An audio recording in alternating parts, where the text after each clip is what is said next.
پاک بحری کے لیے تیار کی جانے والی چوتھی فاسٹ اٹیک کرافٹ میزائل کے تعمیری کام کی بنیاد رکھی جانے کی تقریب آج Karachi ship yard and engineering works میں منعقد ہوئی۔ Chief of naval staff admiral Muhammad Zaka Ullah تقریب کے مہمان خصوصی تھے۔ فاسٹ اٹیک کرافٹ کے ایک اسٹیٹ آف دی آرٹ کثیر المقاصد بحری جہاز ہے جو اسٹیل اور امونیم کی مدد سے تیار کیا گیا ہے، جس میں مقامی طور پر تیار کیے گئے ہتھیار اور سینسرز نصب ہیں۔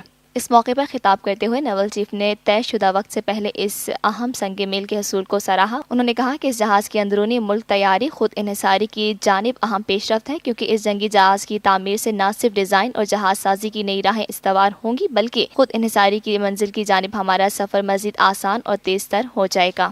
اس منصوبے کی تکمیل سے میری ٹائم ٹیکنالوجیز کمپلیکس اور کراچی شپ یارڈ کی ڈیزائن اور جہاز سازی کی صلاحیتیں پوری طرح نکھر کر سامنے آئیں گی۔ پاک چائنا اقتصادی راہداری کی جغرافیہ، دفاعی، سماجی اور معاشی اور بحری پہلوؤں کی اہمیت پر روشنی ڈالتے ہوئے نیول چیف نے کہا کہ یہ منصوبہ پاکستان کو علاقائی اقتصادی مرکز میں تبدیل کرنے کی مکمل اہلیت رکھتا ہے اور اس کی تکمیل کے ساتھ تجارتی سرگرمیاں کئی گنا بڑھ جائیں گی، لہٰذا تجارتی سرگرمیوں کے تسلسل کے لیے محفوظ بحری ماحول کے قیام کو یقینی بنانا ہوگا، جس کے باعث پاک بحری کی ذمہ داریاں مزید بڑھ جائیں گی۔ فاسٹ اٹیک کرافٹ میزائل کی شمولیت سے پاک بحری کی آپریشنل صلاحیتوں میں مزید اضافہ ہوگا۔ انہوں نے کراچی شپ یارڈ کو ایک متحرک اور ترقی یافتہ بحری دفاعی عنصر بنانے میں پاک بحری کی جانب سے ہر ممکن تعاون کا یقین دلایا۔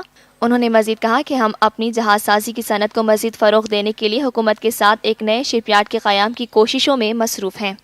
یہ ہے TNN TV، دیکھتے رہیے تازہ ترین خبریں اور ایکسکلوزیو رپورٹس۔